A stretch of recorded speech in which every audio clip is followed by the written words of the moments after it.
¿Cuántas veces habéis escuchado o habéis hablado en estos últimos meses en cuanto a que estamos en los últimos tiempos,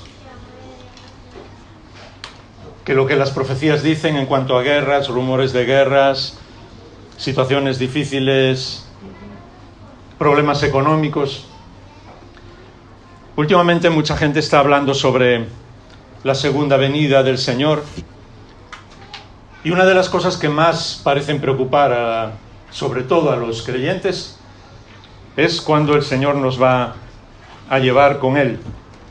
Así que en los últimos meses, sobre todo, mucha gente ha estado y sigue colocando en YouTube, en las redes sociales, predicaciones, explicaciones en cuanto a cuándo el Señor nos va a llevar, si vamos a pasar los últimos tiempos, la tribulación y no sé cuántas cosas más. Vamos a abrir la palabra del Señor en el Evangelio según Mateo y el capítulo 24 y leer solamente algunos versículos.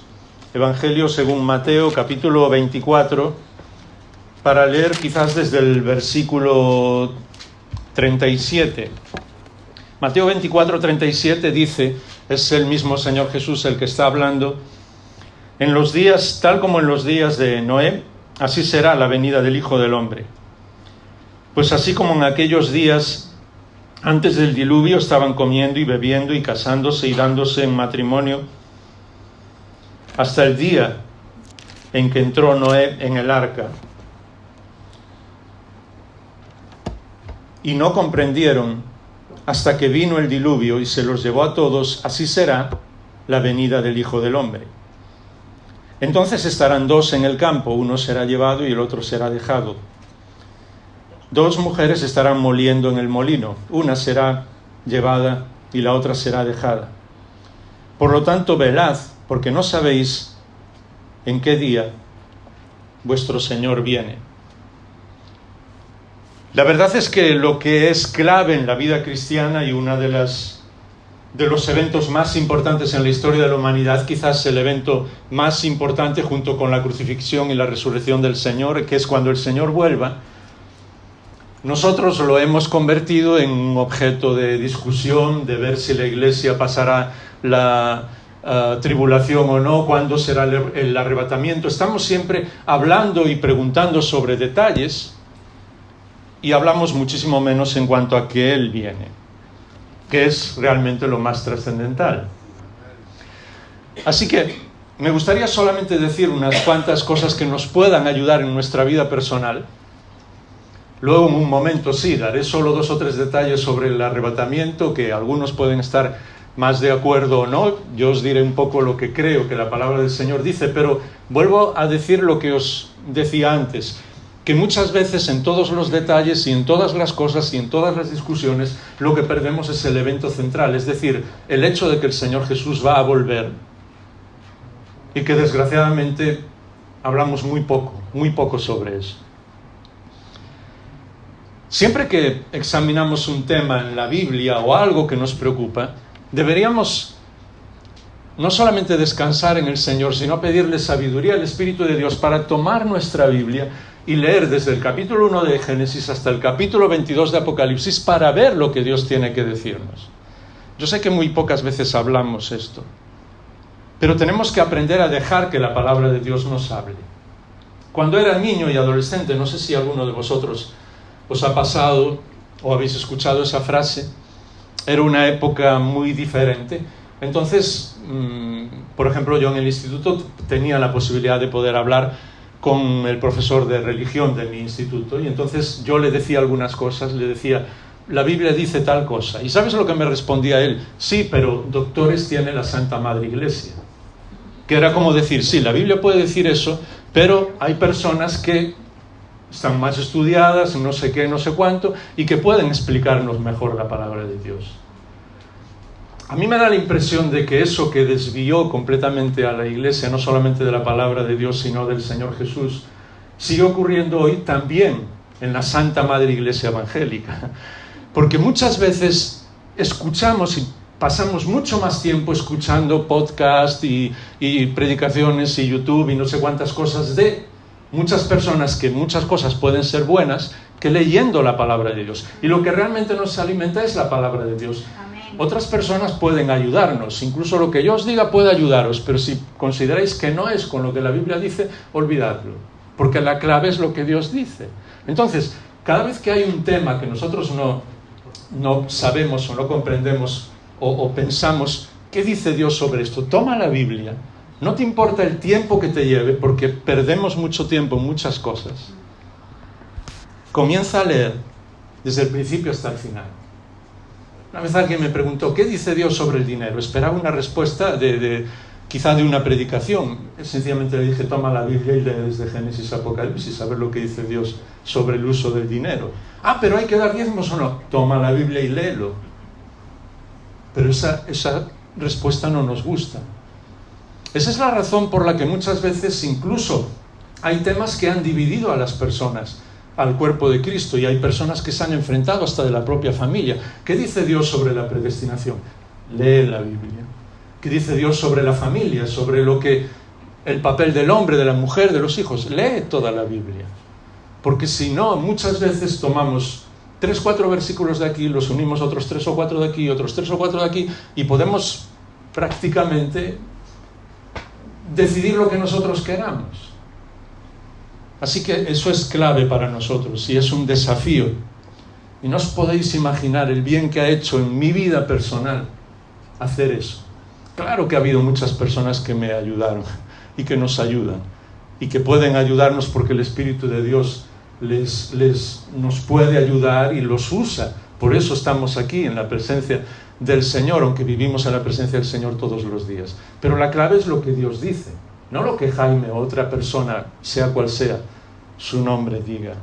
Segundo, ¿sabéis cuál es el problema? Porque cuando seguimos a personas, todas las personas somos iguales, aunque creamos que somos muy santos, y perdonadme que os hable de esta manera. Y al final todos queremos tener la razón. Entonces al final discutimos no tanto por lo que la Biblia diga, sino porque queremos tener la razón. Y ese es el problema, porque no dejamos que Dios sea Dios.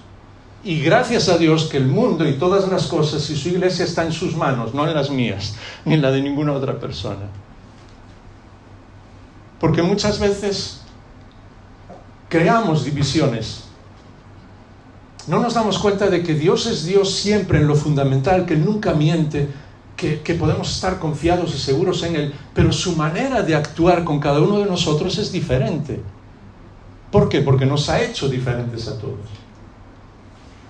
Yo pongo un ejemplo que os puede parecer ridículo, pero a mí me hizo bien. El Señor sanó a muchos ciegos.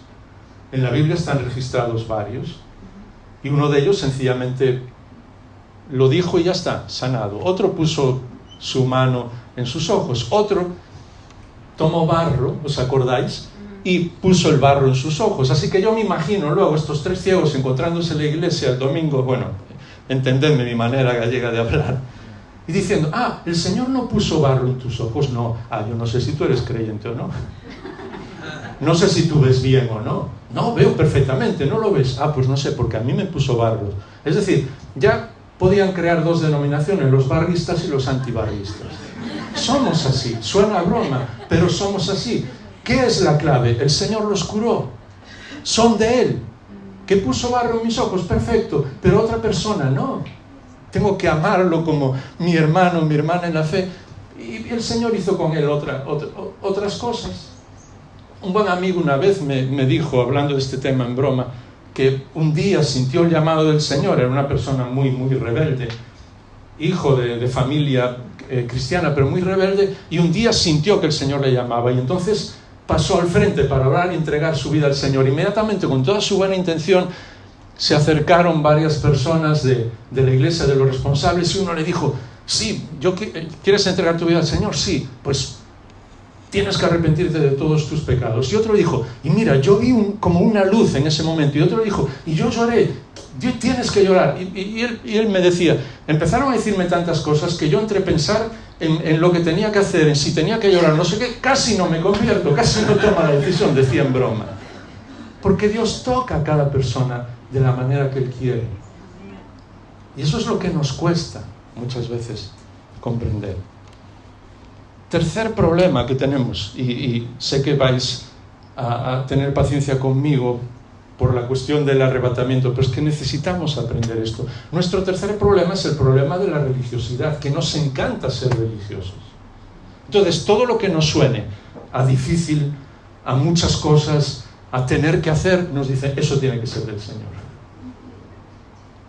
Y nuestro Dios es completamente diferente. Todo lo que suena a gracia, a amor, a regalo, es lo que viene de Él. O alguno de nosotros tenemos que esforzarnos muchísimo para vivir. Decir, sí, yo vivo, pero sabes, ya desde el vientre de mi madre, cómo trabajaba yo para poder salir un día. Nos encanta la religiosidad. Y claro, por eso muchas veces, incluso con toda nuestra buena intención, hasta usamos versículos de la Biblia, los sacamos de contexto y no solamente se los lanzamos a los demás, también nos los lanzamos a nosotros mismos sin darnos cuenta de que Dios tenía un propósito en aquel momento. Por ejemplo, todo lo que es los primeros 5 libros de la Biblia. Y hay gente incluso que lo habla una y otra vez, cuando en el libro de Deuteronomio dice, pues tú sé fiel al Señor, y entonces si obedeces todo lo que el Señor te dice y todo esto que estoy mandando, entonces te va a ir bien, y si desobedeces serás maldito. Ya está, todo resumido la Biblia. No, sigue leyendo el versículo. En la tierra que yo voy a entregaros. Todos esos primeros capítulos y todo lo que es la ley tiene que ver, y lo repite una y otra vez, con un pueblo escogido por Dios que iba a entrar en una tierra cruel, donde había incluso gente tan idólatra que hasta mataba a sus propios hijos entregándolos a sus dioses, y Dios tiene que decirle que luchen contra esos pueblos y que los destruyan, y entonces que cuando confían en Él va a ir bien. Pero yo no puedo aplicar eso, puedo aprender de lo que es el carácter de Dios en ese momento, como Pablo dice. Esas cosas están escritas para que aprendamos, pero no puedo aplicarlo al día de hoy. Porque si sigo leyendo la Biblia, me doy cuenta que prácticamente no hay ni una sola persona más, ya desde los profetas, que fue fiel 100% al Señor y que le fue bien, todo lo contrario. Isaías martirizado, Jeremías muerto, todos, absolutamente todos, y ya nos digo, nuestro Salvador, el Señor Jesús. Es decir, eso no es la ley, eso no es la religiosidad. Claro que hay principios bíblicos ahí que tenemos que aprender y ver lo que Dios quiere decirnos, pero no puedo aplicarlo el día de hoy. No puedo decir, no, yo voy a ser fiel, yo voy a vivir una vida santa, yo no voy a faltar nunca, yo voy a dar mi diezmo, y hacemos toda una lista de cosas y entonces Dios me va a bendecir. No, eso es comprar a Dios. Si Dios te bendice, agradéceselo. Pero Dios no obra de esa manera, no obra en cuanto a la religiosidad. Él nos ama de una manera incondicional. La vida cristiana no tiene que ver con normas, sino con amor, con un amor inquebrantable a nuestro Padre Celestial. Entonces, claro, cada vez que hablamos algo, incluso del futuro, que nos suena, no, hay que hacer, hay que tal, ya todo el mundo dice, eso tiene que ser cierto. No comprendemos incluso lo que es la gracia de Dios. ¿Os acordáis aquella historia que el Señor Jesús contó? Salió un hombre y empezó a contratar obreros para su viña porque tenía mucho trabajo. En la viña del Señor hay mucho trabajo, ¿sabías? Entonces algunos fueron a las 8 de la mañana y empezaron a trabajar. Como el trabajo es mucho, luego contrató a otros a las 3 de la tarde. A las 12 del mediodía, luego a otros a las 3 de la tarde, otros a las 5 de la tarde y otros solo unos minutos antes de que el trabajo terminara, y les pagó igual a todos. Y entonces, claro, los que llevamos desde las 8 de la mañana protestamos, porque somos muy religiosos. ¿Por qué protestamos? Por envidia. No lo disimulemos, no digamos, no, es siempre decir, no, yo estoy cumpliendo lo que Dios dice. ¿Cómo aquel hermano o hermana que fíjate qué vida lleva? Porque me encanta juzgar. Somos así, desgraciadamente. ¿Cómo va a tener las mismas posibilidades delante de Dios que yo? Dios te dice, pues sí, porque es mi hijo, mi hija, sois parte del mismo cuerpo. Así que empieza a disfrutar conmigo y deja de juzgar a los demás. Y sobre todo deja de juzgarme a mí, dice Dios. Porque eso es muy serio. ¿Os acordáis de lo que el Señor le dice a a los que envidiaron, a los que dijeron, ¿cómo les pagas lo mismo? ¿Me juzgas porque yo soy bueno? Entonces tenemos que aprender que la religiosidad no sirve y que tenemos que descansar en Dios y que muchas veces somos fieles, vivimos para Él, lo entregamos todo y aparentemente todo va mal. Pero nuestro Padre Celestial sigue abrazándonos y diciéndonos, Jaime, no te preocupes, dijiste muy bien, aparentemente, porque tú no sabes lo que va bien y lo que va mal. Y lo que aparentemente es malo puede ser lo mejor para mí. Entonces, se trata de disfrutar con nuestro Padre Celestial, de disfrutar honrando al Señor Jesús y dejar que el Espíritu de Dios nos lleve a donde quiera y no preocuparnos de nada. Si vienen cosas buenas, disfrutamos. Y si viene el sufrimiento, pues gloria al Señor, porque quien más sufrió fue precisamente nuestro Salvador, para que yo esté aquí ahora, precisamente, para que cada uno de nosotros estemos aquí. Y cuarto, y no quiero cansaros mucho, en los últimos tiempos, en la segunda venida del Señor, a lo largo de toda la Biblia, cuando habla de la ira y la tribulación, es curioso porque siempre menciona, y no una, ni dos, ni tres, sino docenas de veces, que la tribulación es tiempo de ira para Israel, para su pueblo. ¿Sabes por qué? Porque le despreciaron. Es el pueblo escogido de Dios. Pero desgraciadamente fueron los que llevaron al Señor Jesús a la cruz. Fue en nuestro lugar, en el lugar de todos nosotros. ¿Me seguís? Así que era parte del plan de Dios. Pero fue su propio pueblo, el que Dios sigue amando con un amor inquebrantable y el que sigue todavía ofreciendo sus promesas porque un día va a ser restaurado, según lo que la Biblia nos dice. Porque Dios no cambia sus promesas. Pero fue el propio pueblo el que despreció al Señor Jesús, el que le llevó a la cruz.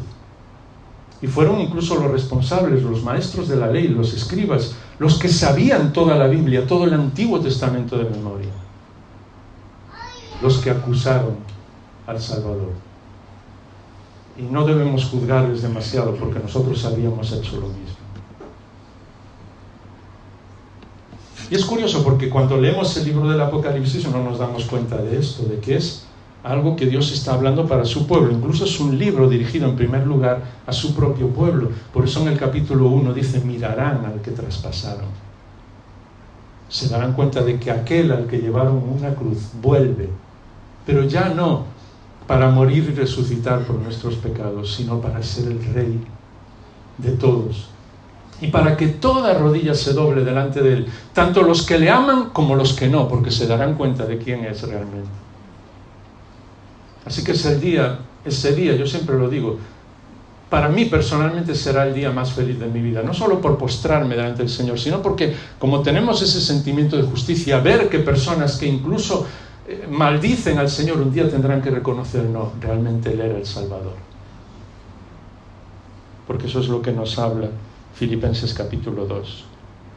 Entonces también nos habla de que es el tiempo de castigo para las naciones. A lo largo de todo el libro del Apocalipsis, cuando habla de la tribulación, habla no solamente que es el tiempo para que Israel se dé cuenta de que tiene que volver a su Creador, que tiene que volver a su Salvador, sino que las naciones que han despreciado al Señor Jesús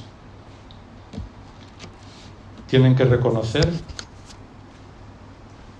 que Él un día será el Rey de Reyes y el Señor de Señores. Por eso cuando Pablo lo explica en la primera carta a los Tesalonicenses, el capítulo 5 y el versículo 9, cuando explica ese momento, dice, Dios no nos ha destinado para ira. Así que personalmente y de acuerdo a lo que creo, o como os digo, que dice toda la Biblia, nosotros seremos llevados por el Señor antes de que todo eso ocurra y antes de que la ira de Dios se exprese en todo lo que es la gran tribulación.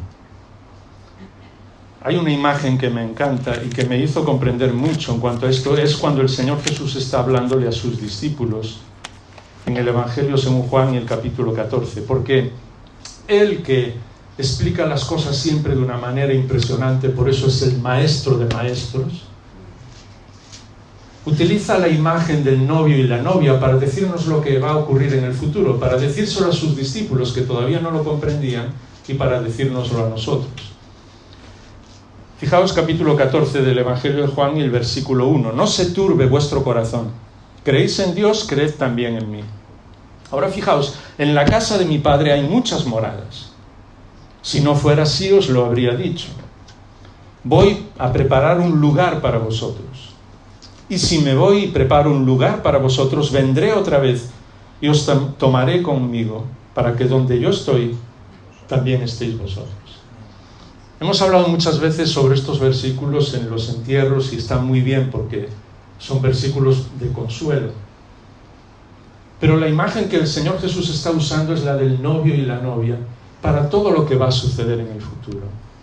En aquel momento en Israel había un tiempo antes de casarse que era cuando las personas estaban desposadas, como cuando María y José estaban desposados pero todavía no se habían casado.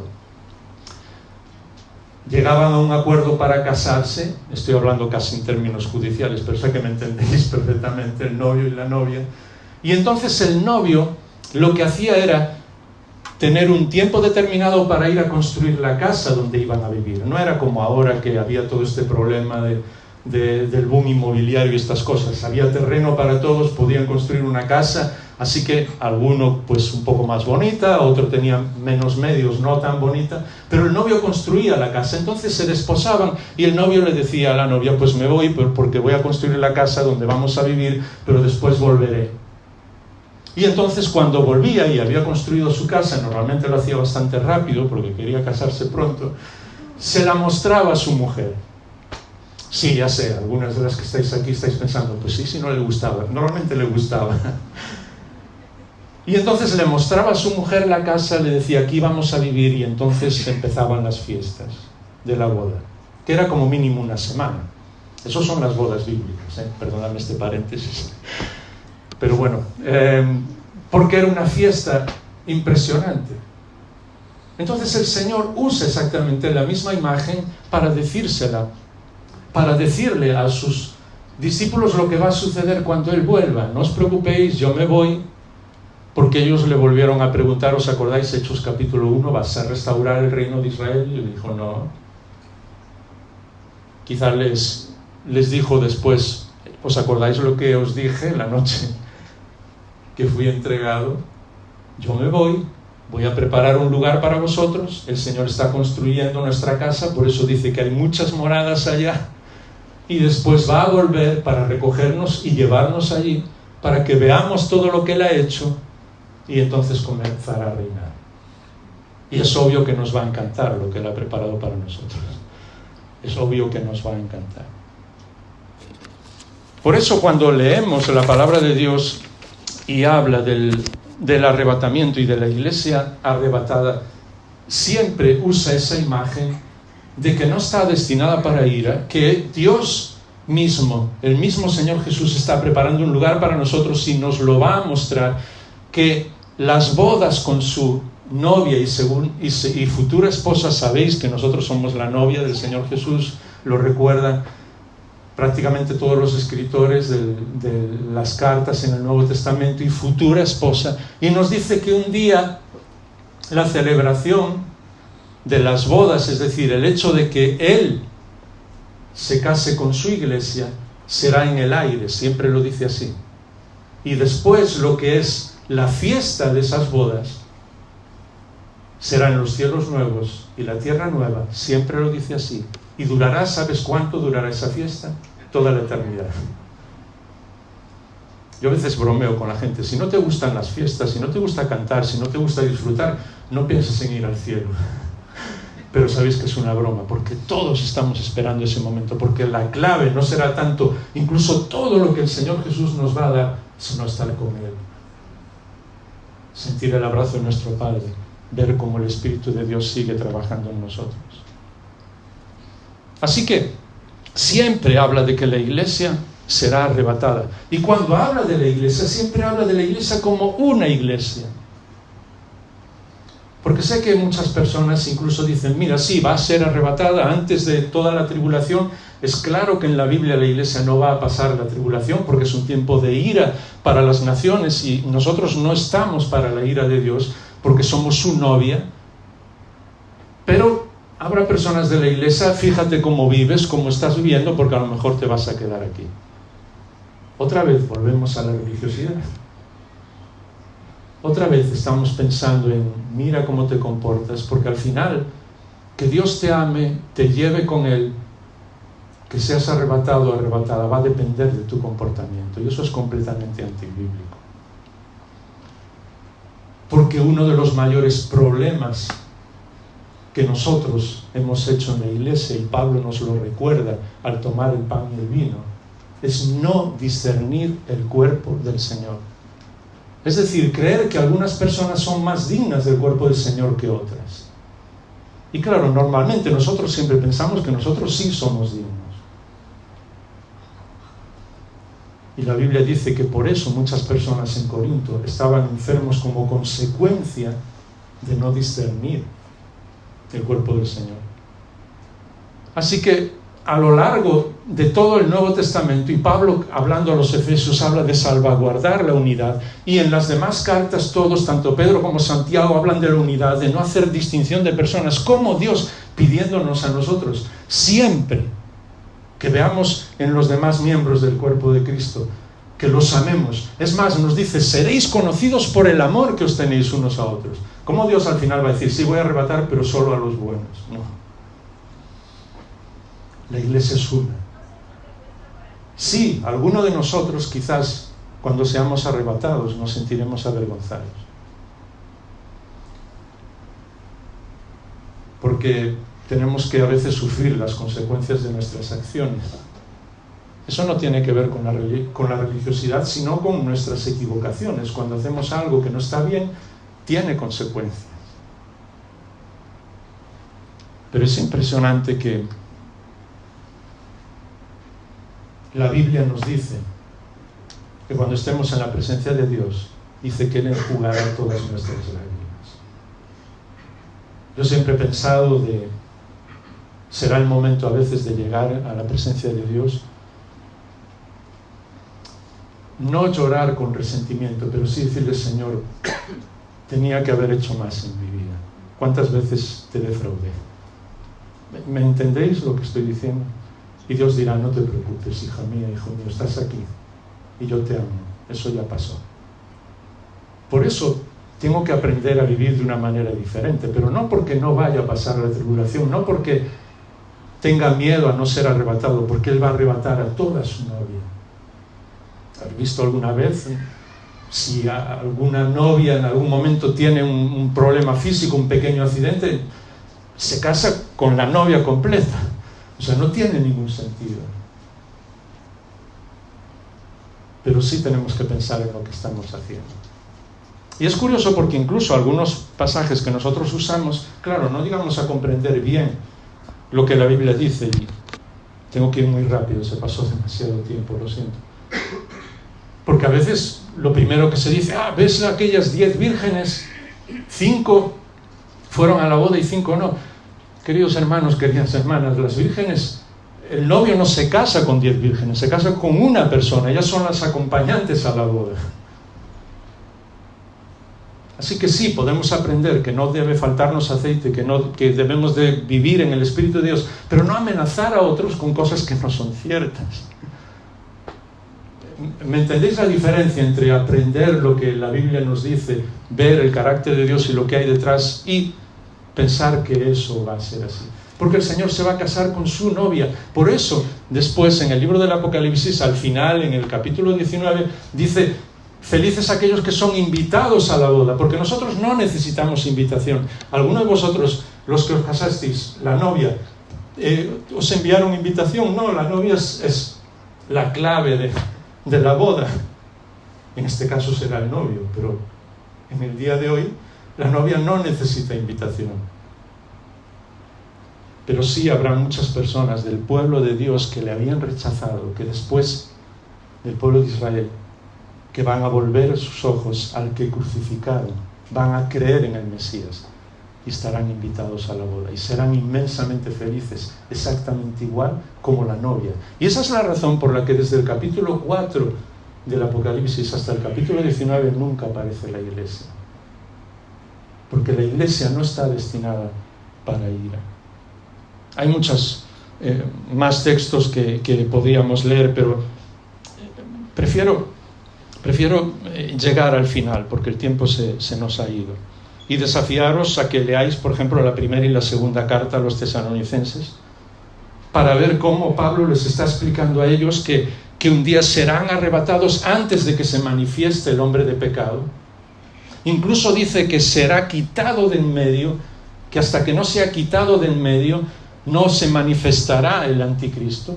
Y cuando habla, dice, quitado de en medio, algunos pensaron que va a ser quitado de en medio, pero es una frase que está en neutro y además no dice quitado, dice que se haga de en medio. Solamente es Dios mismo, el Espíritu de Dios, como la iglesia con el Espíritu de Dios guiándola, sea apartada de en medio, pero porque el Espíritu de Dios mismo nos lleva, el Señor nos lleva arrebatados, entonces se manifestará el hombre de pecado.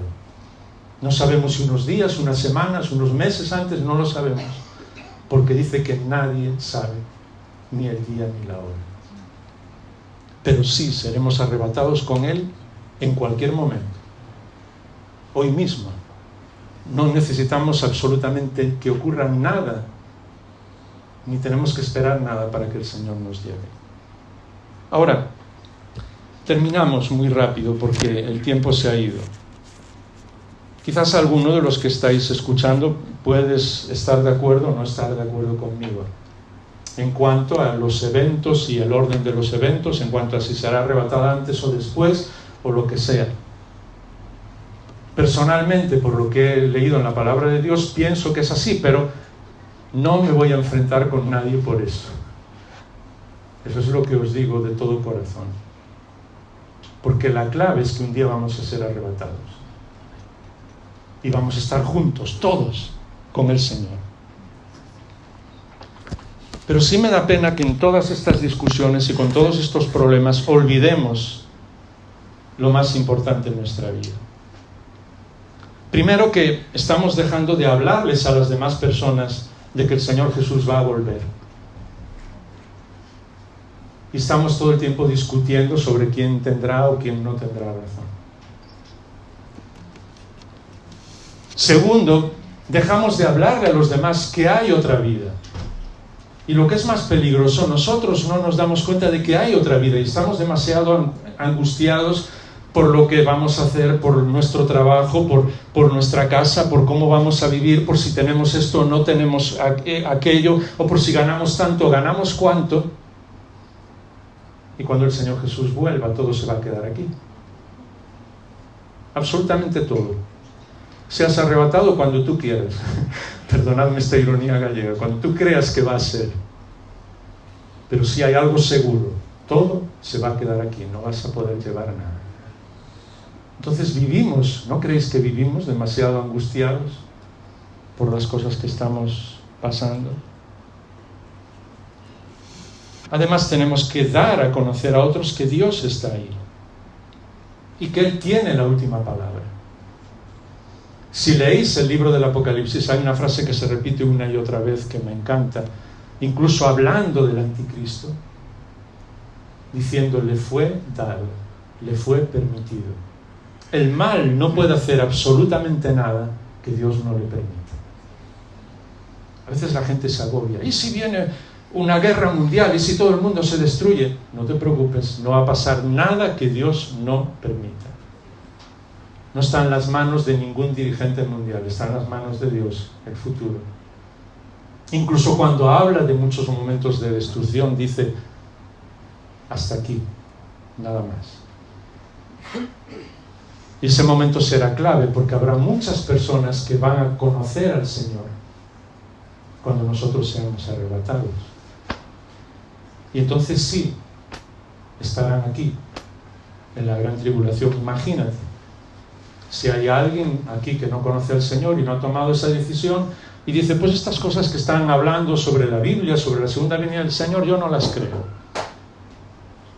yo te doy todo mi respeto porque Dios nos ha regalado esa libertad, pero sí te voy a profetizar algo que no hace falta ser muy listo para decírtelo. El día que el Señor nos lleve, si tú estás aquí, vas a recordar todo lo que hemos dicho. Y entonces vas a decir, tenían razón. Y entonces vas a entregar tu vida al Señor. No esperes hasta entonces, hazlo ahora. Pero también un par de detalles más. Pablo termina la primera carta a los tesalonicenses, el capítulo 5 y el versículo 11, todo el argumento sobre la segunda venida del Señor y el arrebatamiento antes de la gran tribulación, diciendo, animaos unos a otros con estas palabras. Qué poco caso le hacemos a la palabra de Dios, ¿verdad? A nosotros nos encanta exhortar, nos encanta usar los textos bíblicos para lanzarlos contra otras personas, nos encanta tener razón. Y lo que Dios nos está diciendo, no, mira, sabes que la venida del Señor es para animarnos unos a otros, para animarnos unos a otros, para decir, el Señor va a volver. Y va a venir a buscarnos. Y va a ser el día más grandioso de nuestra vida. Y ya no nos preocupará nada de lo que está ocurriendo ahora.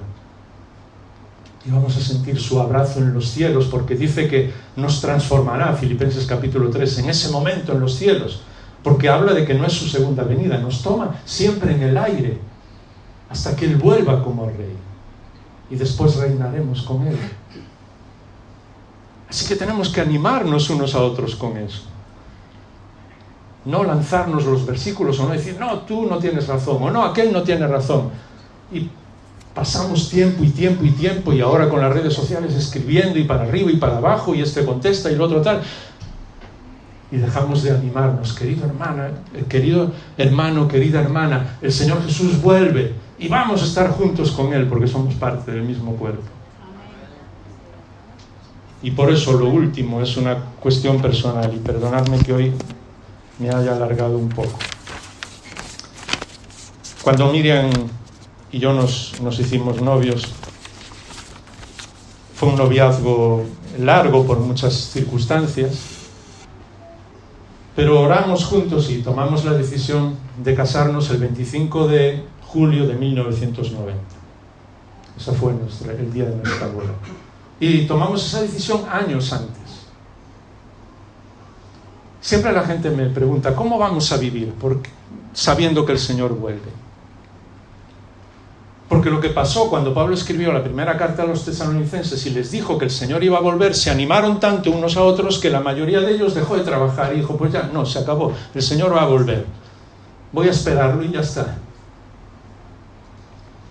Hace unos años aquí en Santiago, un profesor de enseñanza evangélica en el instituto les explicó parte de lo que era la venida del Señor a los alumnos en el instituto. Y uno de ellos, que era el primer año que iba a enseñanza evangélica, no sabía mucho de la Biblia, en la siguiente hora, según parece, tenían matemáticas, la profesora estaba explicando un montón de cosas y este estaba sentado así mirando para ella, sin hacer absolutamente nada. Y la profesora le dijo, ¿qué? ¿Lo sabes todo? ¿No tomas apuntes ni nada? Y él sencillamente le dijo, no. Va a venir la bestia, se va a acabar todo, ¿para qué voy a tomar apuntes? Muchas veces ese es nuestro problema, que pensamos que esperar la venida del Señor es así y no.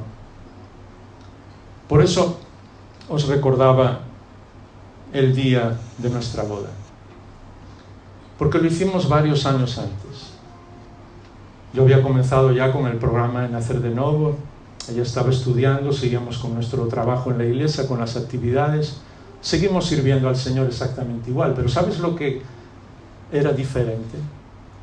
Que casi cada vez que nos veíamos o cada vez que hablábamos, decíamos, va a llegar el 25 de julio del 90. Nuestra vida era exactamente normal, haciendo todo de una manera normal, pero sabíamos que iba a llegar ese día.